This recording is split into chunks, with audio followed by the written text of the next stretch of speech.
On December 26, 1900, the supply ship Hesperus approached the Flannan Isles Lighthouse off the coast of Scotland, and Captain James Harvey immediately knew something was terribly wrong.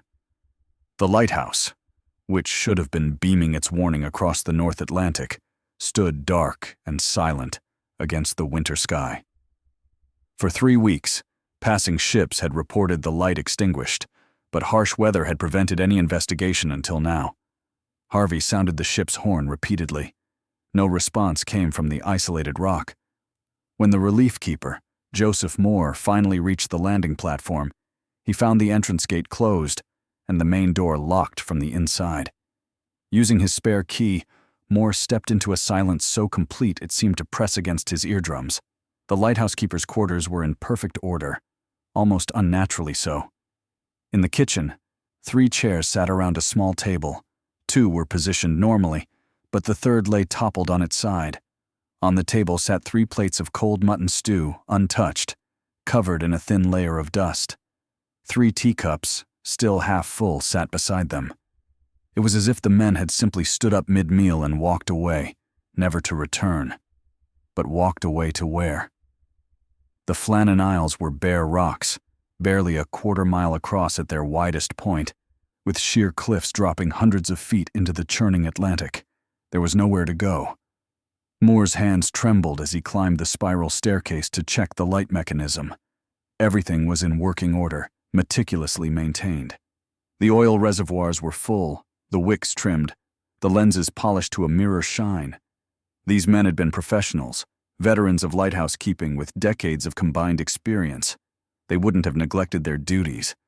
In the keeper's sleeping quarters, Moore found the beds neatly made.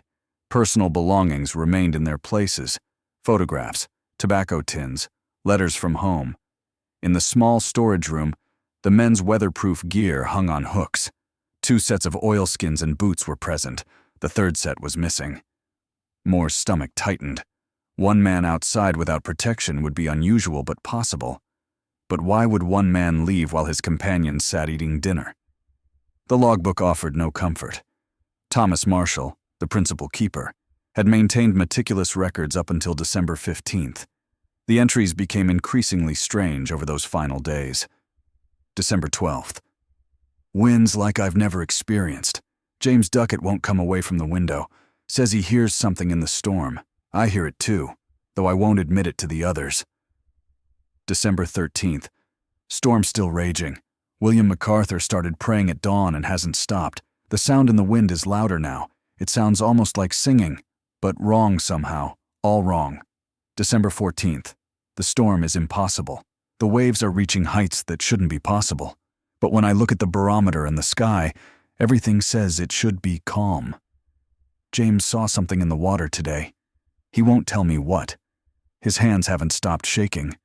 The final entry, dated December 15th, was barely legible. The handwriting degraded into desperate scrawls. Storm of a kind I've never seen. God have mercy on us all.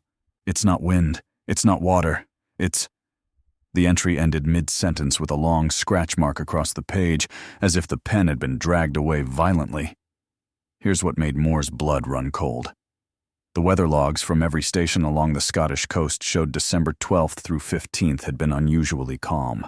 No storms, no high winds, just clear winter skies and gentle seas. Every other lighthouse reported peaceful conditions. Only the Flannan Isles keepers had recorded a storm that apparently didn't exist. Moore and the Hesperus crew searched every inch of the tiny island.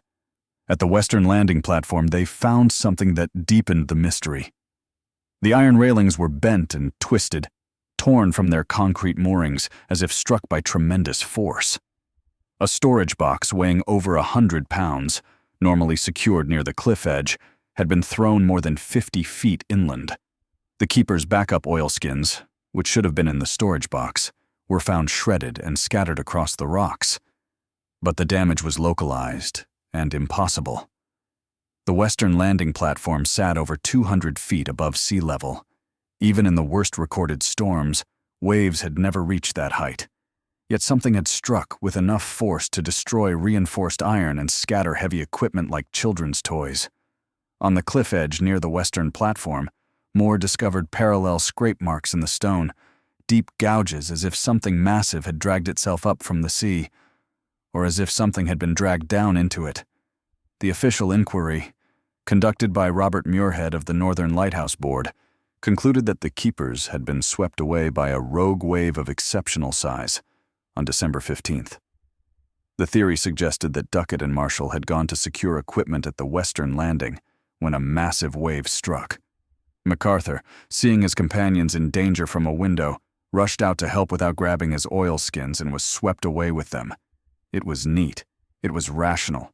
It explained nothing. How could a wave reach a platform 200 feet above sea level on a calm day? Why did the logbook describe a multi-day storm that never happened? What was the singing they heard in the wind?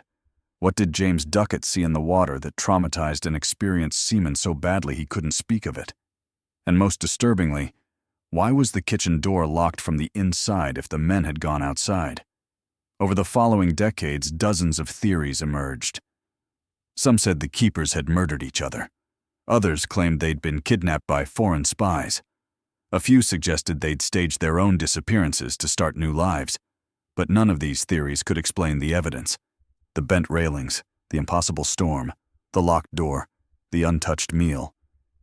In 1947, a fisherman working near the Flannan Isles radioed the Coast Guard in a state of panic. He claimed he'd seen 3 figures in old-fashioned keeper's uniforms standing on the western landing platform, staring out at the sea. When he circled back for a better look, they were gone. Similar sightings have been reported 17 times since then, always near the anniversary of the disappearance. In 1971, during lighthouse automation work, engineers found something that had been overlooked in the original investigation. Behind a loose stone in the keeper's quarters, someone had scratched a message into the wall.